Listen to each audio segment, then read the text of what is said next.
Malawi Today.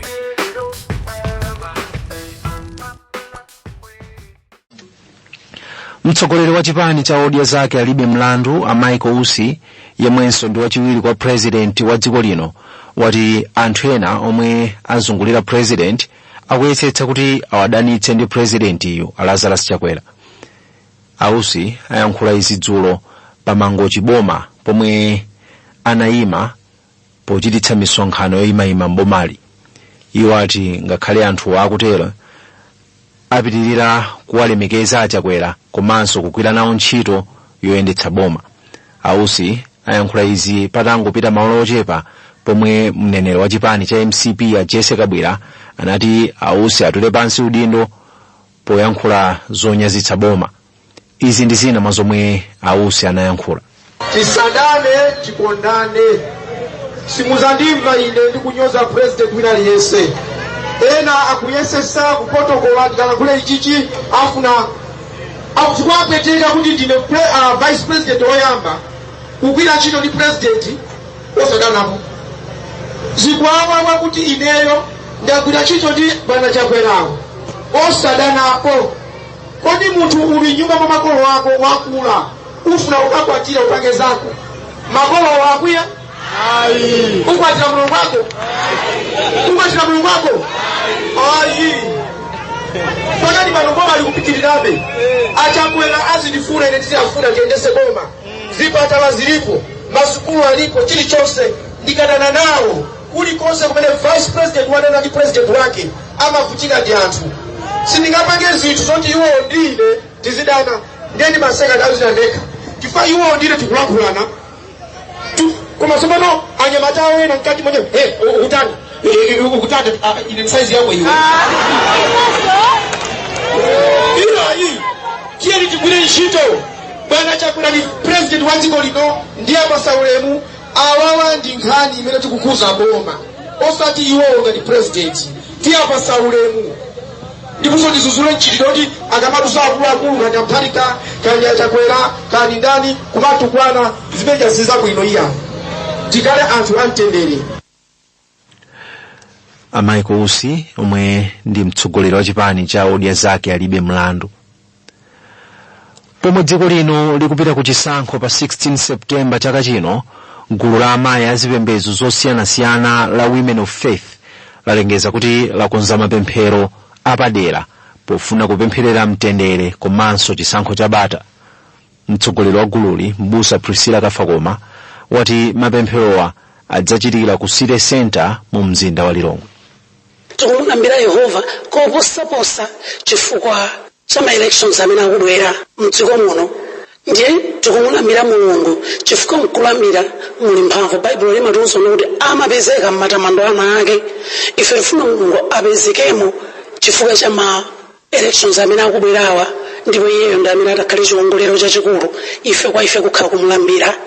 Tayika nkhani imene chidwi kwambiri chifukwa tikufuna bata imene Mulungu anatipatsa. Yesu Khristu ananena kuti mtendere wanga ndakupatsani osakhala umene dziko lapansi limapereka koma mtendere umene ndinachoka nawo kwa Atate. Ife Amalawi ndife amtendere ndi tikupanga before my elections kuti mtendere umene tinawo upitirire, kuti mtendere umene Mulungu anatipatsa upitirire. Ndipo tikudziwa pamene mutamanda ndi kumukweza Mulungu mtendere wake akhala ukutsanula kwa wina aliyense wa Malawi ndipo ma elections adzayenda bwino mwamtendere. Mtsogoleri wa gulu la Women of Faith Mbusa Priscilla Kafakoma.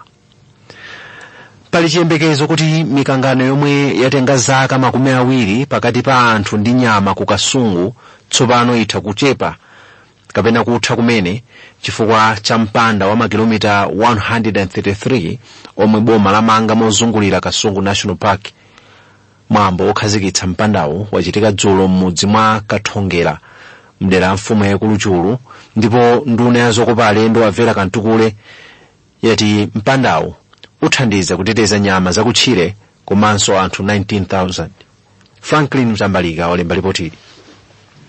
Anthu ozungulira nkhalango osungira nyama Kasungu National Park ati mpanda umene boma lamanga mozungulira malo osamalira nyamawa tsopano watetsa chiopsezo chimene chinalipo kwa anthu kuchokera ku nyama. Monga momwe mfumu yayikulu ya mboma la Kasungu ikufotokozera, anthu okhala m'madera a mafumu monga Chulu ndi Mtundwala akukhulupirira kuti atetezeka ndi mpandawo ku nyama zolusa zimene zimathawa mu nkhalangoyi ndi kumakavutitsa anthu komanso kuononga mbewu zawo. Zatithandizira ife anthu akuno Kasungu tsopano lino kuti tiyimbe okoma. Mukumbukira kumbuyo kwa anthu ambiri amwalirapo, tata yapo pafupi anthu 7 chifukwa cha njovu zimachoka mpaki kufuna chakudya komanso ndi kupha anthu. Izi zinachitika ifoti panalibe waya, koma pano nene motsimikizira kunena kuti mafumu amboma la Kasungu ndifokondwera. Nduna yoona zokopa alendo Avera Kantukule yati cholinga cha boma ndikuti anthu atenge umwini wa nkhalangoyi. Iwo alangizanso mbali zina zokhudzidwa kuti zithandize anthuwa ndi ntchito zoti ziziwabweretsera ndalama pa moyo wawo wa tsiku ndi tsiku. Tikuona kuti kukhala zabwino kwambiri makamaka zoteteza miyoyo komanso chuma cha anthu amene anazungulira paki ino. Kwatha yayitali anthu akuno akakhala kuvutika nkumadandaula kunena kuti nyama zimakhala zikutuluka anthu kumakaononga mbewu zawo komanso nthawi zinawo akakhala kuti imena akolola kochepa kamene koko njovu zija zimatha kunyamuka kupita kumidzi kwamene koko kwapasula nyumba. Mkulu wa bungwe la IFO m'mayiko a Malawi ndi Zambia Patricia Mbadzera wati agwiritsa ntchito 2.8 biliyoni kwacha pa ntchitoyi pofuna kuthandiza boma kulimbikitsa ntchito yoti anthu azikhala bwino ndi nyama zakutchire. Pitirani Tambala kuwerenga ripoti lomwe walemba ndi Franklin Mtambalika. Nthambi yoona za nsomba yati yakwanitsa kuthana ndi nthenda ya zipere za nsomba yomwe inapezeka pamalo ena a usodzi ku Zomba mu Juni chaka chino. Mkulu woona za usodzi mu nthambiyi Ahasib Sainani wati dziko lino sinakhalenso ndi nthendayi m'malo ena atsopano mnyengo ino yozizira. Iwo ati izi ndikamba kakuti alimi ansomba akhala kutsatira ulangizi omwe nthambi yawo imapereka. Tili ndi ripotili. Mu Juni chaka chino nthambi yoona za usodzi inalengeza kuti nthenda ya zipere za nsomba yabuka ku malo ena ochitira ulimi wa nsomba ku Zomba. Aka kanali koyamba nthendayi kupezeka chambireni nyengo yozizira ya chaka chino. Patatha miyezi iwiri nthendayi itapezeka, nthambi tsopano yati yakwanitsa kulimbana nayo kumalowa mothandizana ndi nthambi yoona za umoyo wa nsomba. Mkulu woona za usodzi Ahasib Sainani wati ngakhale nyengo yozizira ikanali mkati, nthenda ya nsombayi sinapezeke malo ena tsopano ngakhale omwe nthendayi imapezeka. Tachitika muja tinalangiza alimi aja kuti kana osamala izi tipange izi mazi ayende chonchi zibangiko zimene mabisa ntchito pano kotero kuti usakhale kufalikira pena kulikonse. Chomwecho sizinamvepo kesi nayo yosonyeza kuti pachitika kufalikira kulikonse, kusonyeza kuti anthu anatenga ndondomeko zimene zili zoyenerera zimene analangizidwa pofuna kupewa vutoli. Katswiri za nsomba a Jeremiah Kang'ombe kuchokera ku University ya Luana wati akukhulupirira kuti nthendayi itenga nthawi isanapezeke kamba kakutentha komwe kukubwera mdziko lino. Kutentha kwayambako pang'ono ndiye kuti nthendayi imachepabe ngati kwayamba kutentha ikhoza kukhala osaonekanso kwa kanthawi. Nthenda ya zipere za nsomba imapezeka m'mitsinje yochuluka mdziko lino mnyengo yozizira. Kenford Mdima kuwerenga ripoti limenelo. Mukumvera nkhani pano pa Zodiac ndipo mmawa uno muli ndine John Paul Kayuni. Tisanapitirire tiyeni tionenso mitu yake. Mayiko a Malawi ndi Zambia asayinirana mgwirizano olimbikitsa changu pa ntchito za malonda. Wachiwiri kwa President Ausi wati anthu ena omwe amzungulira President akuyesetsa kuti awadanitse ndi President Chakwera. Anthu ku Kasungu ali ndi chiyembekezo tsopano kuti mkangano omwe wakhala ulipo pakati pa iwo ndi nyama utha pomwe boma tsopano lamanga mpanda kuzungulira nkhalango ya Kasungu. Mzamasewero timu ya dziko lino ya mpira wa miyendo ya Scorchers isewera masewero opimana mphamvu awiri ndi dziko la Lesotho. Tipitirire ndi nkhanizi. Mayiko a Malawi ndi Zambia asayinirana mgwirizano omwe cholinga chake ndi kulimbikitsa changu pa ntchito za malonda. Mwazina mgwirizanowu uchepetsa ntchito kuyeza zakudya mobwerezabwereza. nduna ya zamalonda ndi mafaktori a vitumbiko mumba ndiyo yasayinira mgwirizanowu. Katswiri pa nkhani za ulimi kuchokera ku sukulu ya wakachenjede ya Lilongwe University of Agriculture and Natural Resources Rwana, Leonard Chimwaza, wati izi zichititse dziko la Malawi kulingalira zoyamba kulima zochuluka zomwe zingathe kutumizidwa kunja. Ndi ripoti lomwe walemba ndi Benson Kamonjola. Mneneri munduna wa zamalonda Patrick Botha wati mgwirizanowu uthandizira kuti malonda adzenda bwino komanso kukweza chuma cha maiko awiriwa.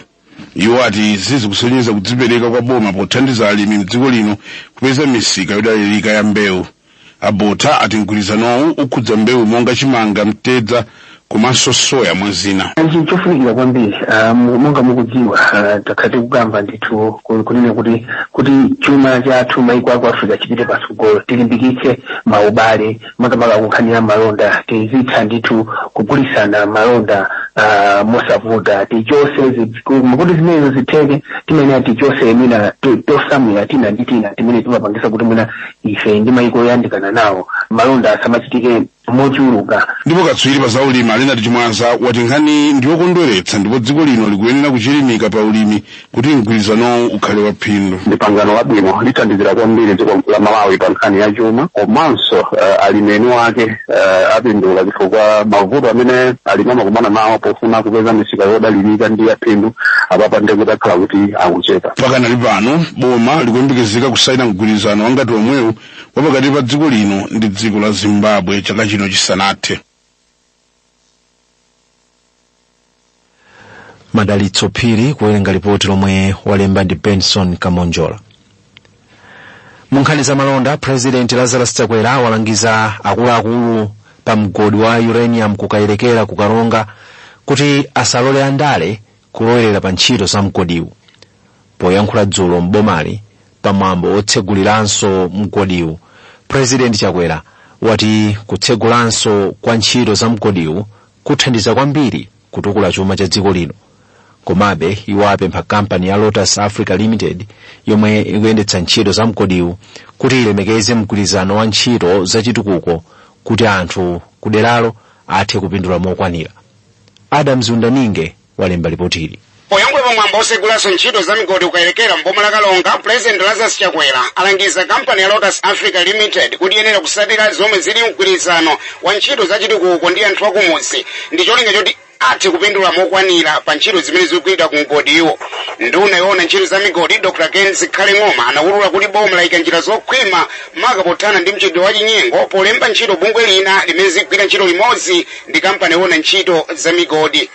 Tiwafuna ife zitazionekera poyera kuti apachita ichi community. So CDA inasayinira ndi chief Byungu amene aliso munthu ali serious kwenesisa kuti atatera yake pindule. Komanso sikutokawe tifuna dziko lonse kamene siya kuno kukaronga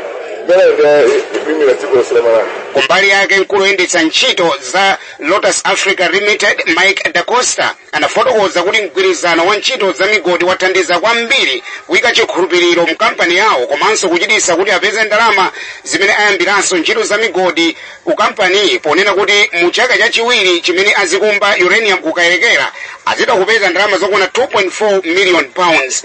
Mfumu yaikulu Kyungu yalangiza kampani iyi kuti yenera kulemba ntchito akaswiri ya mdziko momuno m'malo moyika chidwi kulemba anthu akunja ndi cholinga choti ayenera kupindula mofanana.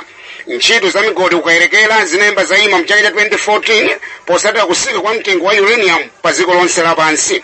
Malo mwa Zodiac ndi Adams Clement Undani. Bungwe la Habitat for Humanity lati achinyamata ali ndi udindo wokwaniritsa masomphenya achitukuko omwe maiko anagwirizana kuti akwaniritse pofika chaka cha 2030. Mmodzi mwa akuluakulu ku bungweli Margaret Sieni walankhula izi kudedza dzulo komwe achinyamata anadzipereka pomanga zimbudzi ngati mbali imodzi yokondwerera tsiku lawo. Asieni ati achinyamata ali ndi udindo othandiza anthu kupeza malo okhala abwino. Andrew Viano walemba ripotili. Pomwe maiko onse pa dziko lapansi akuvutika ndi kusintha kwa nyengo, bungwe la Habitat for Humanity la Chinyamata akuyenera kutenga gawo lalikulu pofuna kupeza mayankho akusintha kwa nyengo. Mmodzi mwa akuluakulu ku bungweli a Margaret Sieni ala Chinyamata ali ndi udindo owonetsetsa kuti akutengapo gawo poonetsetsa kuti anthu akupeza malo ogona abwino. Timalimbikitsa achinyamata kuti azitengapo mbali pa chitukuko chimene chikuchitika kudera kwawo. Ndiye lero kukhala tsiku lokondwerera achinyamata tinachiyesa cha nzeru kuti achinyamata amene wawa atengepo gawo. Kudedza kuno tikumanga manyumba 7 amene ili phase 1, tikumanga manyumba amenewa kwa ana amene ali ndi ulumali. Ulumali umene uwu ndi ulumali osiyana-siyana. Mmodzi mwa akuluakulu ku bungwe la National Youth Network on Climate Change Program, a Clement Makuwa, nawo atsindika za udindo wa achinyamata pa nkhani ya kusintha kwa nyengo. Mukayang'anisisa umphawi wina amene ukubwera fa kusintha kwa nyengo, amabanja akapanda kukola sokwanira ndikovuta kuti akhozomanga nyumba yabwino. Kuphunzitsa anthu kapena kuwadziwitsa anthu za kuipa kwa kusintha kwa nyengo china chinthu chofunikira kwambiri kuti ngati achinyamata azithaso kudzionena kuti pamene uchita mapulani achitukuko tiziyang'ananso nkhani za kusintha kwa nyengo kuti zikhudza bwanji moyo wa munthu pa tsiku ndi tsiku. Mmodzi mwa achinyamata yemwe anatenga nawo gawo pa tsikuli, Shukurani Nyirenda, wati achinyamata ali ndi udindo waukulu. Kuyang'ana amene anzathu amene anabadwa ndi ulumali akumakhala ndithu ena mmalo osakhala bwino olumalo oti ndi ulumali wawo sizikugwirizana. Anzathu amene ali a Habitat for Humanity omwe akumanga mablock ngati awawa ifenso takhanize ife ngati achinyamata titengepo mbali otengepo gawo kukhala atsogoleri othandiza kumanga manyumba ngati amene. Tsiku lokumbukira achinyamata analikondwerera pamutu oti udindo wa achinyamata pokwaniritsa masomphenya a Sustainable Development Goals. Ameneyo ndi Tesha Kagwada Segula kuwerenga ripoti lomwe walemba ndi Andrew Fiano. Mzamasewero timu ya dziko lino ya mpira wa miyendo wa asungwana ya Scorchers isewera masewero opimana mphamvu awiri ndi dziko la Lesotho pokonzekera masewero odzikulira malo ku mpikisano wa maiko a mu Africa omwe ikumane ndi Angola mu Oktoba. Masewerowa adzachitikira pa bwalo la mpira ku Blantyre pa 29 August ndipo achiwiri adzachitika pa 31 August. Awa ndi masewero achisanu ndi awiri opimana mphamvu ndipo mphunzitsi wa timuyi Alavu Mofaziri wati masewerowa apereka mwayi wabwino kuti aone momwe osewera ake akuchitira pokonzekera masewerowa. Ndofunika kwambiri kutengera kuti tukonzekera AFCON mu Oktoba tikatengera tamenya mafrenezi ambiri and pano pamene tikupita nkonera kuti tikungomalizisa kuti munakita apase mpata atsikana samangokhala lumake miyendo ingawaliza ambiri komano ndichikhulupirira kumene kuti abapo mafrenezi apasidwa ndipo atsikana ali ready kuti pamenya Angola. Izi ndi za mpira ndizomwe takati kuzifuna mbuyo musemu palibe chambiri chimene ndingalepera kutokoza izi kusengeza kunena kuti akulimbikira akuyapo timu kwambiri akufunisisa kwambiri kunena kuti matimu athu national team atachita bwino akumbali athu first Scorchers tutokoza and zidiza bwino kunena kuti tizakhala timu ya bwino mene tikupitako. Tifuna kuti talimbikise mtima ma local players chifukwa kuti fulende imene ikubwera pandi amene si FIFA calendar titokozesa kwambiri chifukwa kuti ma local players akhala ndi experience yapatali kwambiri yolimba kutengera ndi game ya Lesotho and the game ine kuti ibwe panda yofunikira tamene tamenya na friend yomaliza ya Morocco tinakanga ta maso zimbiri komanso titokoza chifukwa players zawo na befuna kuti pano baliki National Bank League ili nkati ndio ma players at least asonyeza bizimena akupanga mu club ndi akabuka national team. Mphunzitsi wa Scorchers Alavu Mofaziri. Apanso ndipo pamtiziro pa nkhani zathu mmawa koma tisanasiyane na insomitu yake. Wachiwiri kwa president Ausi wati anthu ena omwe amzungulira president akuyesetsa kuti awadanitse ndi president Chakwera. Anthu ku Kasungu ali ndi chiyembekezo tsopano kuti mkangano omwe akhala ali nawo ndi nyama utha pomwe boma tsopano lamanga mpanda kuzungulira nkhalango ya Kasungu. Maiko a Malawi ndi Zambia asayinira mgwirizano olimbikitsa changu pa ntchito za malonda. Mzamasewero timu ya dziko lino ya mpira wa miyendo ya Scorchers isewera masewero awiri opimana mphamvu ndi dziko la Lesotho. Zikomo kuti munali pamenepo kumvetsera. Ine ndi John Paul Kayuni. Mawa bwino. Tsopano mverani za nyengo. zisiyane za nyengo ndi amazi bwenzi losaona nyengo. Tiyembekeze nga mitambo ipatali ndi uzizira kupitilira madera ambiri komanso mphepo ipitilira kuwomba mwapo ndi apo madera ena mauno. Masana kukhala nyengo ya mitambo yapatali komanso yachangululu ndipo mvula yamawawa ikuyembekezeka mwapo ndi apo madera ena. Mphepo yamwera ikuyembekezeka kupitilira kuwomba pa nyanja zathu monga nyanja Malawi. Choncho onse omwe amagwisa ntchito nyanja awapemphedwa kukhala tcheru ndi osamalitsa pa nthawiyi pofuna kuteteza miyoyo komanso katundu. Kwa Mgabu nyengo iyi ikuyembekezeka kukhala pakati pa 16 ndi 30 degrees Celsius, ku Mangochi 17 ndi 27 degrees Celsius, ku Blantyre 13 ndi 23 degrees Celsius, ku Lilongwe 10 ndi 23 degrees Celsius, pamene ku Mzuzu 8 ndi 22 degrees Celsius. Mphepo ikumba chipira cha kumvuma ndipo pofika mawa timze nyengo ya mphepo ndi mitambo patali komanso mvula yamawawa kumayapo ndi apo. Dzuwa likuyembekeza kulowa 29 minutes to 6 ku Blantyre, 21 minutes to 6 ku Lilongwe komanso 20 minutes to 6 ku Mzuzu. Za nyengo kuchokera ku nthambi yoona za nyengo ndi kusintha kwa nyengo mdziko muno nzomwezi nali ndine Dave Tisungane Majawa.